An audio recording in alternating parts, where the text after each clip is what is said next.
and it can't walk. As long as I can have you here with me, I'd much rather be forever in blue jeans, babe. Neil Diamond, Forever in Blue Jeans, babe. No, not really the babe. I added that part. Stan Radio Style. Hope everybody out there's having themselves a great day. This is an interesting show, only in that it's a really cool quote, and I'm going to see where this goes. Frankly, the quote caught me, and there's definitely talking points on this without a doubt, and I'll probably repeat this quote a few times. I have no idea what I'm naming this, if I'm putting the quote in the thumbnail, because it's all going to make more sense to me in about 10 minutes. But, that being said, I'm going to give this a go and see how this plays out. The quote,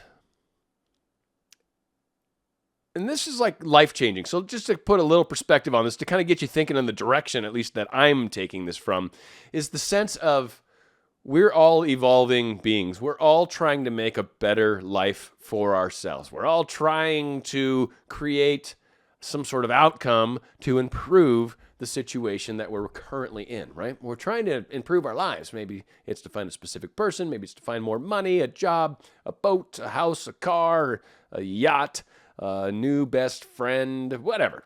And actually, we could use this for best friends. No one's asked that yet, by the way, which is ironic, but that would work too. I've had a lot of people ask all sorts of interesting things, but a best friend, if you just wanted a good friend, someone you could talk to about law of attraction, you could manifest that, believe it or not, and you'd be surprised how simple that is. Anywho, so that is the direction I'm thinking with this quote. So the quote, and I think it was Dr. Stephen Greer. I'm not 100% sure, so I can't quote me on quoting him, on quoting me, on quoting him.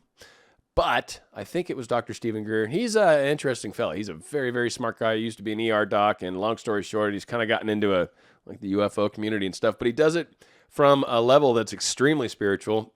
A lot of meditative process, takes people out all the time, does a lot of these different things.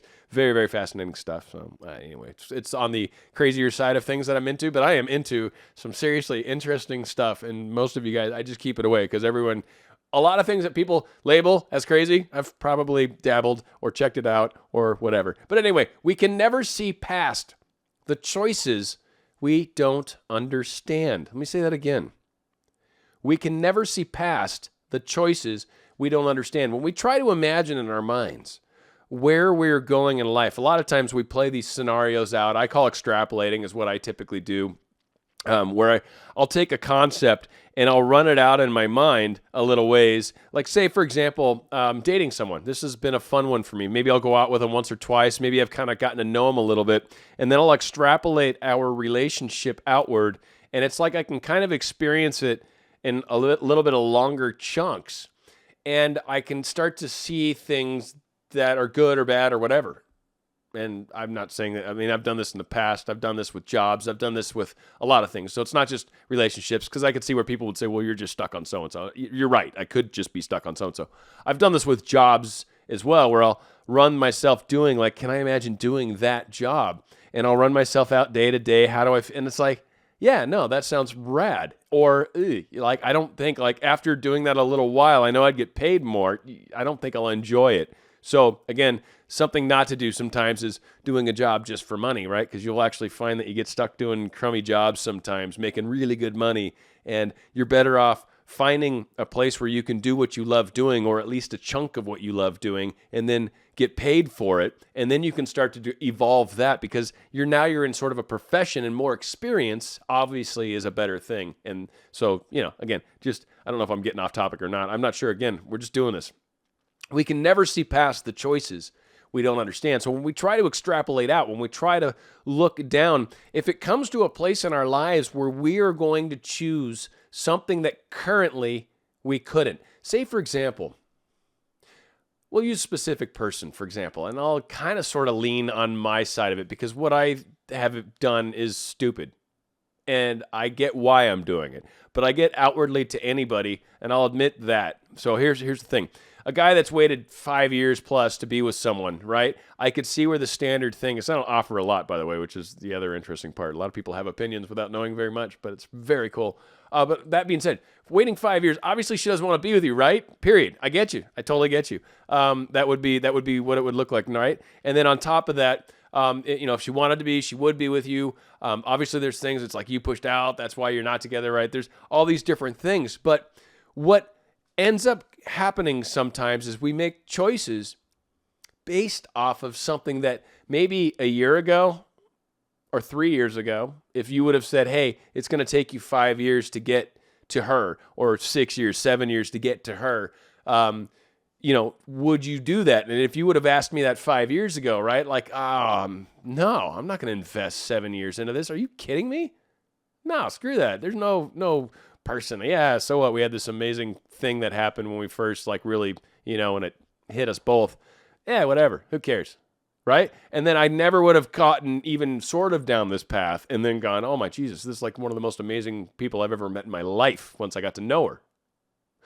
So sometimes we don't see what makes sense. Like if you would have asked me 5 years ago, Dan, are you going to wait 7 years for her? And I would say, no. Are you kidding me? I could line up 3 other people right now that I could date if I wanted. And I don't mean that to sound arrogant.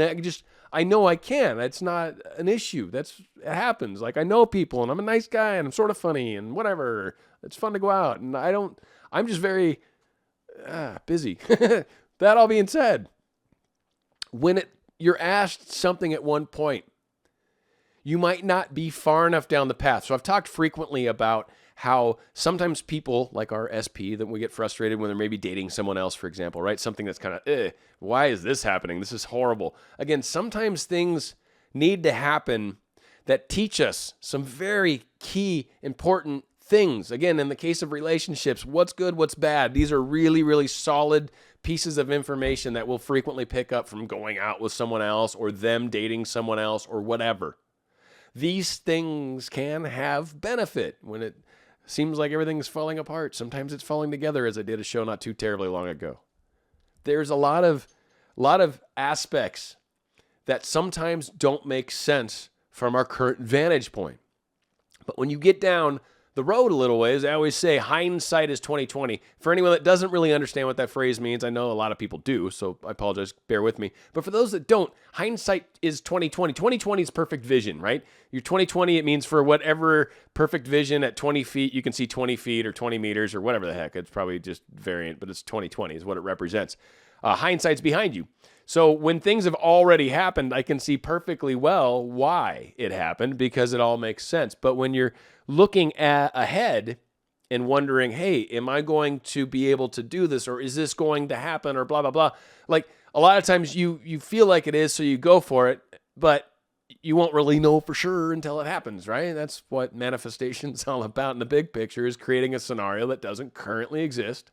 And how can I do that? And how can I make it happen as fast as possible? So all these things come into play, but a lot of the times, many of us will have roadblocks in our minds. Maybe we're trying to imagine a scenario. This is a good one. And if you're having a hard time imagining it, it doesn't mean it's not real. It doesn't mean it's not possible. It doesn't mean you're not good at manifesting. But what it can mean is that there is still something, there's a choice down the road that's going to be made that will alter that outcome. To help people kind of understand, and it's a similar concept, when people are reading you as a psychic. Let's talk about this for a quick minute. Like I said, I have no idea where this show's going, but I'm having fun with it. So say you're talking to a psychic. Those of you that don't believe in psychics, just bear with me for a moment. For those of you that do believe in psychics, totally, let's talk. All right, let's have a little quick one-on-one, because I want you to understand something that's very important. First off, a teeny tiny percentage of psychics can truly see the bigger picture, and most of the time they would actually take you down a different path if they're actually evolved to that point. But I'm not ripping on psychics. Psychics are wonderful. They're great people. I know a bunch of them. But the ones that are reading you currently, typically, almost all, in most cases, well over 80% of the time, these people are reading you at a level where they're seeing your most immediate, likely, probable future. That is based off of choices of where you are right this second, which means if in an hour some choice is presented to you that will alter that future, that psychic can't see that. That psychic sees the probable future you're on at this exact second. But like I said, when we're doing manifestation work, when we're doing all this other stuff, Our higher selves are guiding us to certain places and choices. Now, maybe if the choice is closeness, some psychics, a slightly smaller percentage, but still maybe that they're going to put them in the 90th percentile, right? They might see a choice or two down the road. The better they are, the further down the road of choices they'll be able to see. But ultimately, you've not made these choices, so this future is not real. Once these choices are made, now all of a sudden, certain outcomes down the road are possible. So, for example, maybe we had a horrific, horrendous, just destructive fight with our significant person. And I'm trying to imagine being married to them. And I can't. I can't see them. I can't see their face down the aisle or vice versa. Oh, that must mean whatever. Okay, no, it doesn't. But here's what maybe is likely possible. So right now, you had this horrific experience that's not really been healed or dealt with. When you have a moment to maybe do astral letters, maybe do rubbing out, maybe spend time meditating, maybe forgive, maybe start imagining them coming back to you so you have a chance to apologize to them, whatever, however you play the scenario out. But something changes at some point. Some shift occurs in your relationship with this individual. A healing, essentially, has happened. A forgiveness. I realize you were under stress when that happened. I know, and I freaked out, and I know I shouldn't have, but I did. But I mean, yeah, I love you and I miss you too, right? Bam. Now all of a sudden, because of this experience, your outcome is potentially different. It is no longer necessarily what it was prior to these decision points. We can never see past the choices we don't understand. The choices we don't understand are the ones that sometime, and we've sort of hinted at this with the heart chakra, the Great Leap, they call it. I think it was Dan Millman that I learned that from. His second book, Way of the Peaceful Warrior, instead of Journey of the Peaceful Warrior. Journey of the Peaceful Warrior, first book. Second book, Way of the Peaceful Warrior. Great stuff. I love Millman. There is an Amazon link below if you just want to at least look at the book or whatever. But my point is the concept of that leap, after that happens, your perception of things, this is just one example, your perception of things changes. It alters. I now feel something so strongly that I realize there's weight to that, even though there's nothing physical to prove it or to show it or to demonstrate it. So from this standpoint, before I do the leap, I don't understand it. I don't know it. I don't know what my perception is going to be, because truly, from someone that's walked across this leap, and it's pretty awesome. And I did it years ago, and I don't mean that in any sort of cool, hey, look at me. It's just more like it's fascinating. A lot of people have probably done it, and I hope people leave comments about this, because the concept of going from a very gut, very earthly level of perception of reality to a more higher level, higher spirit. And I mean it higher like your higher self. Like we've talked about the concept, how it's got a vantage point, right? It's like, and I don't mean that I don't mean it to sound better or worse. I know it sounds that way, and I apologize. I don't mean it to, but it is a different perception. It's just different. Your view is different. The way you get hung up on things is different. Certain things don't matter anymore, like used to. Like it's just a different perspective, and it's very life changing. And once that happens, all the way you can perceive your future and your life totally changes. Again, we can't see past the choices we don't understand. Could be in the case of loving your specific person. You haven't made that choice yet where you're like, screw it. I love them. I don't care. And like that letting go thing, it's one of the things that's sort of powerful about that concept as you get into this. It's like once you walk through that, you understand this from a different way, because you've let go, you've given up, but yet there's this still like gleaming cavern that you walk into. Like it's a dark tunnel and you're like, oh my God, I don't know what's going on. I don't know what's going on. And then you walk into this cavern and it's like bioluminescence, right? Like it's a cave, but it's lit by something. It's weird. And it's an odd experience. But once you go there, you're like, I get it. I get it. I get it.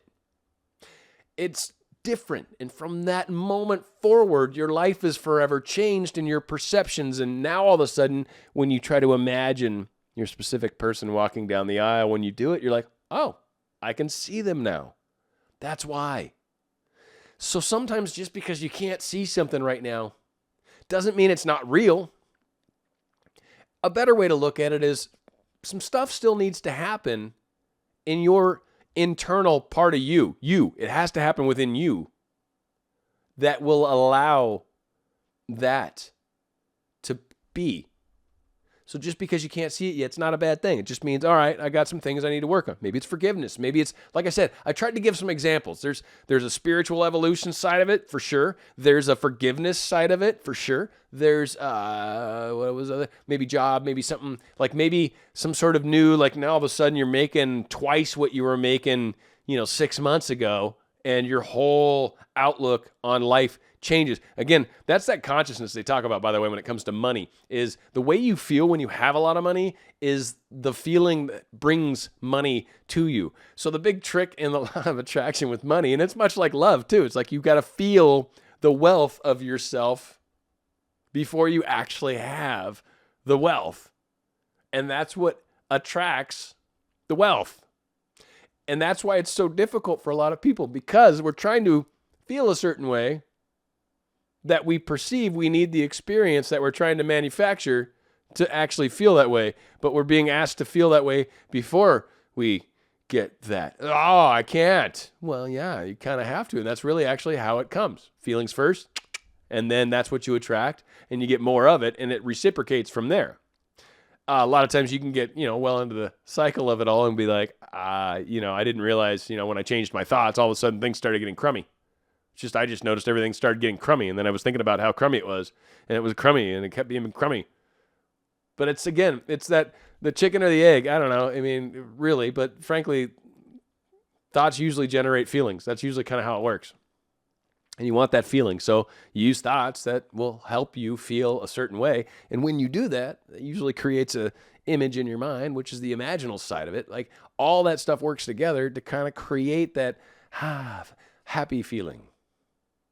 And then from that standpoint, things get attracted to us. So again, just to reiterate, don't know how this makes any sense in the big picture, but I think I've covered good stuff. So it's just a random, this is more of a old radio blog version of my show, but we're getting long, so I'm going to shush and move it. But again, we can never see past the choices we don't understand. If we don't understand that choice from where we're at right now, it makes it really hard to see how I could ever possibly get to that place. Navy SEAL, good example. And this will be the last thing I bring up. Like when you really think about the things, like when you watch some of the videos, and I don't know if you're not here in America, I'm sorry, but maybe, special service, SS, or any of these great, like, secret special agency groups that are just, amazing, soldiers or whatever. Long story, they go through this incredible process that if you were to look at it beforehand, you'd be like, there's no way I could do that. But when you're there and it's your teammates and it's your life and it's your fellow man, it's amazing what we can do when we're in the moment. And then once you've made that choice that you couldn't possibly understand beforehand, your life is forever changed and the way you perceive is forever changed. That's why I guess it meant to me the most. The depth of this, we can never see past the choices we don't understand. The depth of that was like whatever major change happens in your life, and that could be relationships and anything. Can be anything, money, when you move from your parents' house. I mean, just the first steps we've taken as people, like all these things are major moments, and forever your life is changed. I would assume infants going from crawling to now walking everywhere, their whole entire perspective changes. Now all of a sudden they're up, they're mobile, they're bouncy, they can go faster. It's a different perspective. You're like, I never thought that way before, but now I do because I know I can do this. Hopefully there's some sense in all of this craziness that I've just been rambling about. If not, I'll just call it Dan Rambling on Dan RadioStyle, because that's pretty much what this has played out to. Going out with another great song that, like, in high school was, oh, man, I love this song. Loved this song. It's by a band called the Scorpions. I think I don't even want to guess. I don't know, like German or something like that. They're out there somewhere. The song's called I Can't Explain. It's right here on Dan RadioStyle.